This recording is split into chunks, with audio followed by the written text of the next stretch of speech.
Introduction. Occasionally, a company will prepare reports on its financial activities and present it to the regulators, creditors, owners, and the management. At least once a year, a report on financial activities will be prepared and it will focus on the company's income, expenses, assets, liabilities, and the net worth. There are guidelines provided by the Financial Accounting Standard Boards FASB that must be followed by the company in preparing the report. Annual report is required by Securities and Exchange Commission or SEC for publicly owned company to prepare for shareholders or owners. All the company financial activities during the financial activities in the 4 key financial statements. This financial statement will not only provide insight on the company past financial performance but will be used for future financial planning.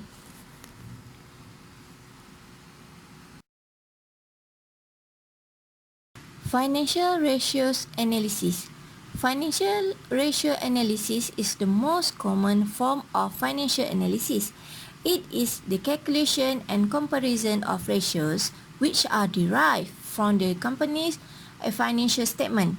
From the ratios calculated, they can be used to make inferences about the company's financial condition, its operation and attractiveness as an investment.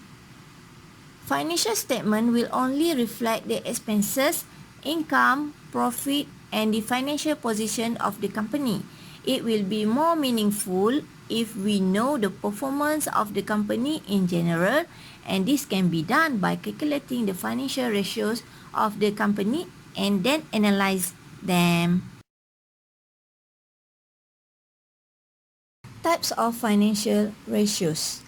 There are 4 types of financial ratios. 1. Liquidity finance. 2. Efficiency or activity ratios. 3. Leverage. 4. Profitability ratios.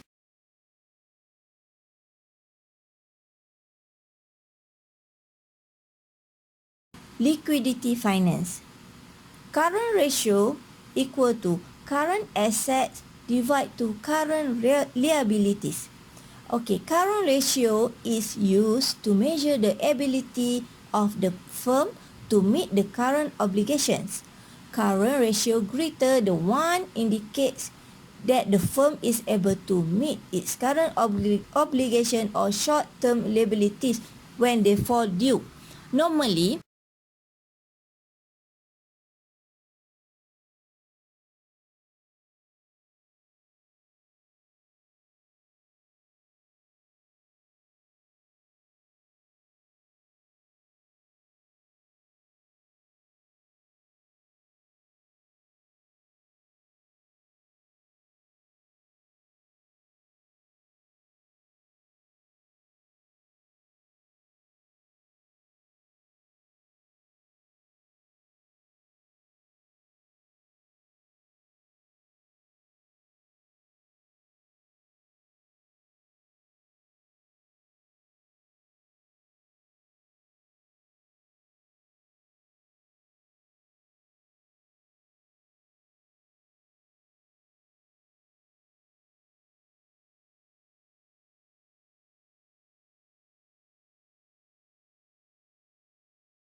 Efficiency, activity, assets management ratios.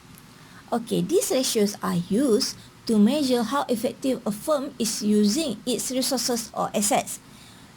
Example of these are inventory turnover equal to cost of goods sold divide to average inventory, or net sales divide to average inventory. Another one is average inventory equal to beginning inventory plus ending inventory divide to 2. Okay, inventory turnover ratio is used a measure how many times the firm turn over its inventory, or it indicate the effectiveness of inventory management. A high turnover indicates the effectiveness of inventory management or could be due to the firm maintaining inventory level. A low turnover indicates the effectiveness of inventory management or could be due to the firm maintaining too much inventory. Okay, fixed asset turnover equal to net sales divide to net fixed asset. Fixed assets turnover is used to measure the effectiveness of management in utilizing all the firm's fixed assets. It also shows the amount of sales that can be generated for every dollar invested into the fixed asset. A high turnover ratio may indicate the firm is overutilizing its fixed assets, and a low turnover ratio may indicate the firm is underutilizing the fixed leverage ratios. These ratios are used to measure the extent to which the firm has been financed by debt or whether the company borrowed a lot or not. Examples are debt ratio or debt to assets equal to total debt divide to total assets. Okay, debt ratio is used to measure the percentage of total funds or total debt provided by the creditors. Total debt includes current liabilities and long-term liabilities. A high debt ratio means the firm has borrowed too much, and a low debt ratio means the firm's borrowing is low. The rule of thumb is a firm should not have a debt ratio exceeding 50%. Okay, this time interest earned equal to earning before interest and tax divide to interest charges. Time interest earned is used to measure the ability of the firm to pay off its annual interest expense. A high ratio indicates the firm is able to pay off its interest and would also indicate the firm's borrowing is rather low. A low ratio indicates the firm is having problem in paying off its interest or could be due to the firm's borrowing is too much. Okay, debt to equity equal to long-term debt divide to equity. Debt to equity ratio is used to measure the portion of firm's long-term debt as compared to its equity. A high ratio indicates a high borrowing and a low ratio indicates a low amount borrowing. Profitability ratios. These ratios are used to measure the profitability of the firm, or in other words, to measure management's overall effectiveness as shown by the return generated on sales and investment. Example of these ratios are gross profit margin equals to net sales minus cost of goods sold divide to net sales. Gross profit margin shows that for every dollar the firm sells, how much is its gross profit. A high margin indicates the effectiveness of management. Sales is high and cost of good can be constant or decline. Okay, net operating margin equal to earnings before interest and taxes divide to net sales. Net operating margin shows for every dollar the firm sells, how much in earnings before interest taxes or EBIT the firm can generate. A high margin can indicate sales increase and expenses are constant or decline. A low margin indicates sales decline and expenses are constant.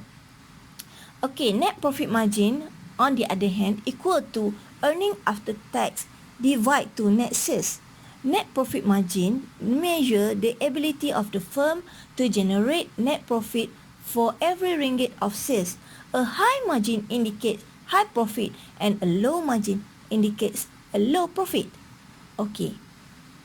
Return on investment or net profit to total assets equal to earning after tax divide to total asset. Return on investment measures the rate of return on total asset. It shows methods of ratio analysis. There are two methods of ratio analysis.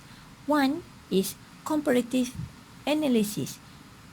Comparative analysis is this method compares the financial ratios of a particular firm with those of other similar firms in the industry or with an industry average to determine how the firm is faring relative to its competitors. In Malaysia, there is no known information on industry averages, but comparison can still be done by comparing with other similar firms in the industry. Number 2, trend analysis.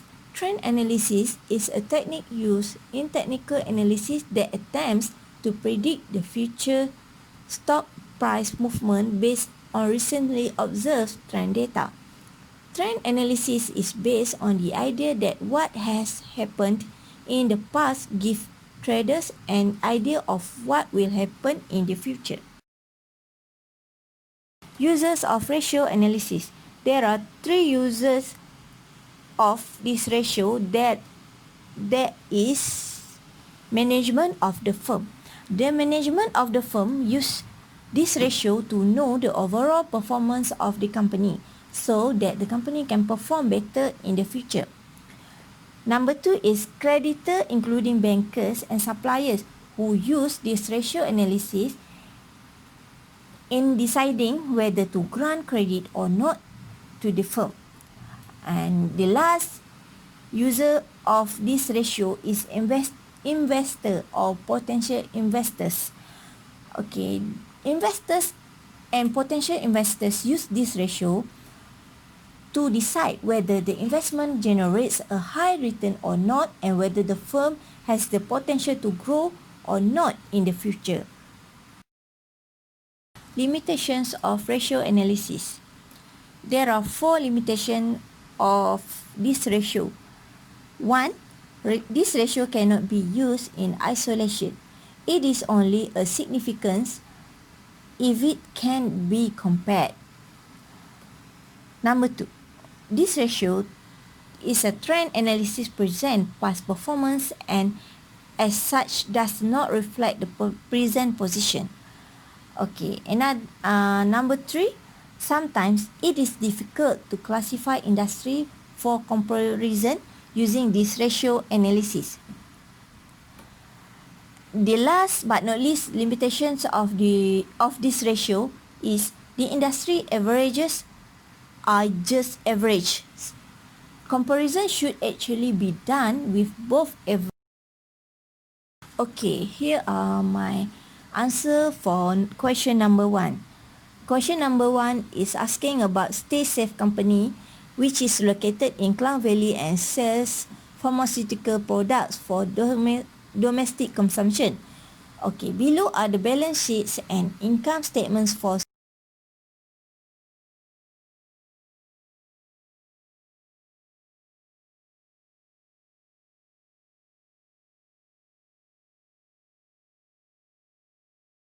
financial executive of the company.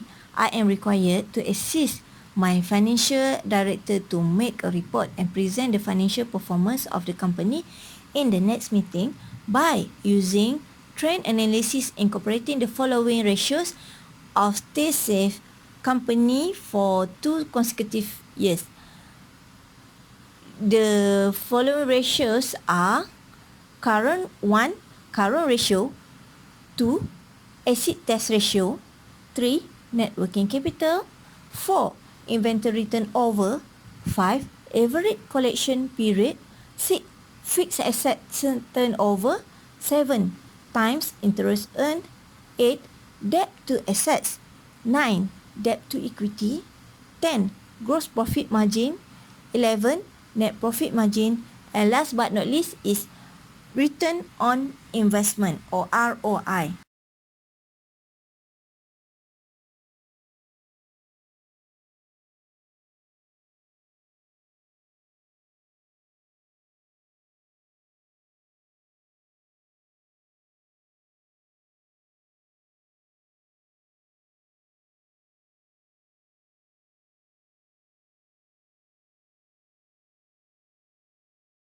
Recommendation.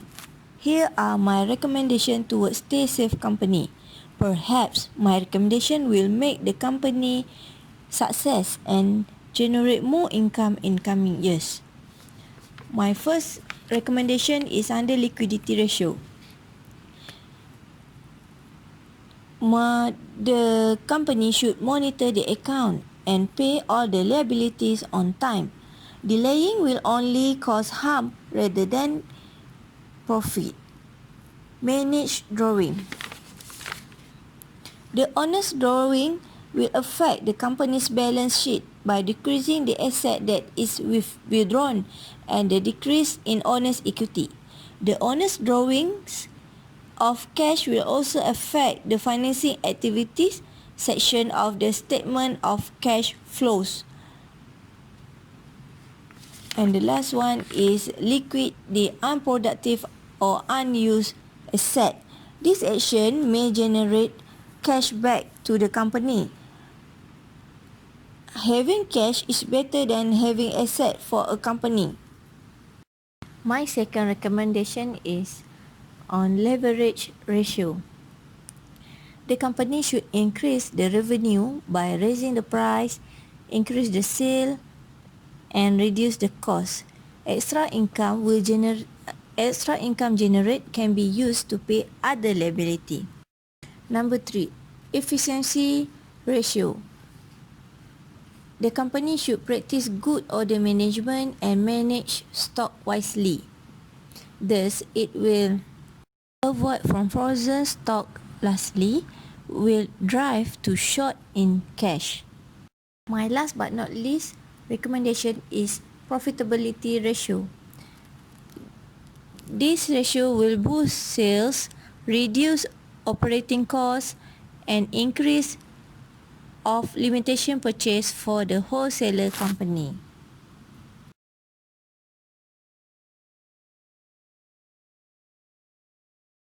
Conclusion. As a conclusion, Stay Safe Company is in secure financial position. This is due to the growing percentage for 2019 gross profit margin.